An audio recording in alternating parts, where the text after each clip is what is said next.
नमस्कार। कभी ऐसा महसूस हुआ है कि किसी गलत फैसले में सिर्फ इसलिए फंसे हुए हैं क्योंकि उसमें बहुत कुछ इन्वेस्ट कर दिया है? आज हम इसी दिमागी जाल को समझने वाले हैं, जिसे कहते हैं संक कॉस्ट फैलेसी। ये हमें बताता है कि हम आखिर जानते बूझते हुए भी नुकसान क्यों उठाते रहते हैं। चलिए, एक बहुत ही जानी पहचानी सिचुएशन से शुरू करते हैं। सोचिए, सिनेमा हॉल में बैठे हैं और फिल्म इतनी बेकार है कि हर मिनट एक बोझ जैसा लग रहा है। पर मन में एक आवाज आती है, अरे यार, अब तो टिकट के पैसे लग गए हैं, अब तो पूरी देख के ही उठेंगे। हुआ है ना कभी ऐसे? और यहीं पर एक बड़ी मजेदार बात सामने आती है। दांव पर असल में दो चीजें हैं, पैसा और वक्त। अब देखिए, टिकट पर जो पैसा खर्च हो गया वो तो गया, वो वापस नहीं आने वाला। लेकिन हमारा कीमती वक्त, उसे तो अभी भी बचाया जा सकता है। फिर भी हम अक्सर उस डूबे हुए पैसे के चक्कर में अपना वक्त भी डुबा देते हैं। बस इसी सोच को कहते हैं संक कॉस्ट फैलेसी।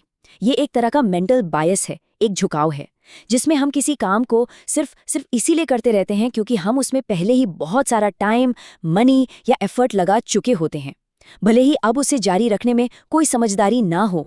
दिमाग के अंदर से ना कुछ ऐसी ही आवाज आती है, अरे इतना कुछ लगा दिया है, अब कैसे छोड़ दें, बस थोड़ा सा और, शायद सब ठीक हो जाए। ये एक झूठी उम्मीद का जाल है जो हमें एक लॉजिकल फैसला लेने से रोकता है। चलिए, इस सोच को एक और एंगल से समझते हैं। कल्पना कीजिए कि हमारा जो पिछला इन्वेस्टमेंट है वो एक गड्ढे की तरह है। हमने कोई प्रोजेक्ट शुरू किया और उसमें अपनी मेहनत और पैसा डालना शुरू कर दिया, मानो उस गड्ढे को भर रहे हों। और मान लीजिए उस गड्ढे में अब तक 10 लाख रुपए डाले जा चुके हैं।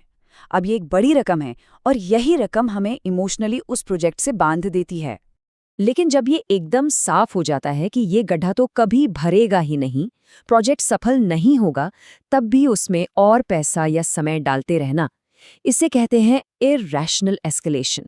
मतलब हम एक गलती को सही साबित करने के लिए और भी ज्यादा गलतियां करते चले जाते हैं। तो सवाल ये उठता है कि इस जाल से बाहर कैसे निकलें?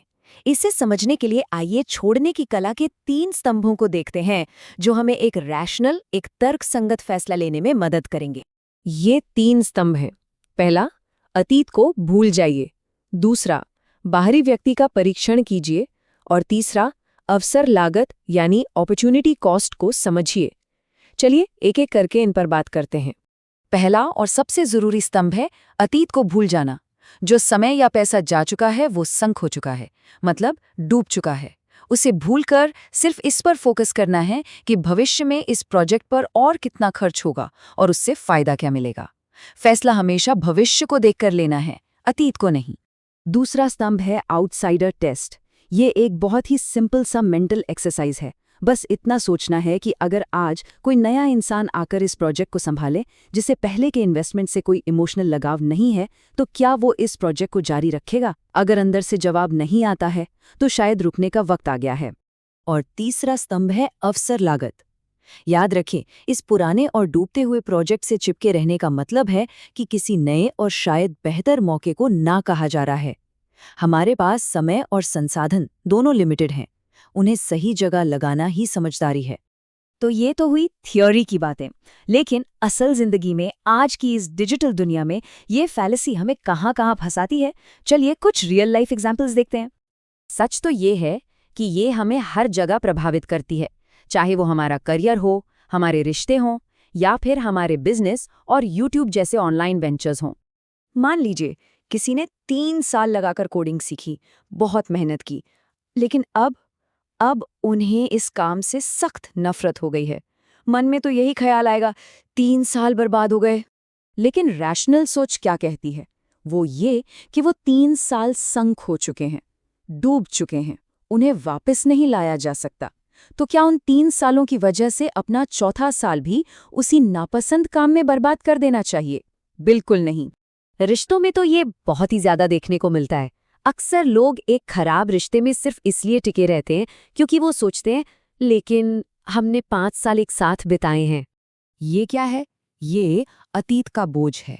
अगर भविष्य में साथ रहकर खुशी नहीं मिलने वाली, तो सिर्फ साथ बिताए गए साल उस रिश्ते में बने रहने का कोई वैलिड रीजन नहीं हो सकते। अब बिजनेस या कंटेंट क्रिएशन का उदाहरण लीजिए। मान लीजिए किसी का यूट्यूब चैनल है, 2 साल से एक ही नीश पर वीडियो बना रहे हैं, पर कोई रिजल्ट्स नहीं मिल रहे।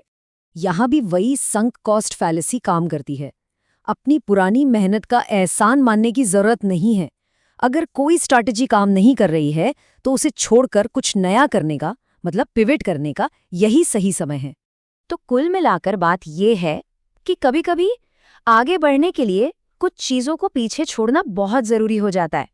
और ये बात इसे बहुत खूबसूरती से कहती है, जिंदा रहने के लिए पुराने विचारों को मरना ही पड़ता है, तभी तो नई तरक्की के लिए जगह बनती है। कभी कभी छोड़ देना हार नहीं होती, बल्कि एक बहुत ही समझदारी भरा फैसला होता है।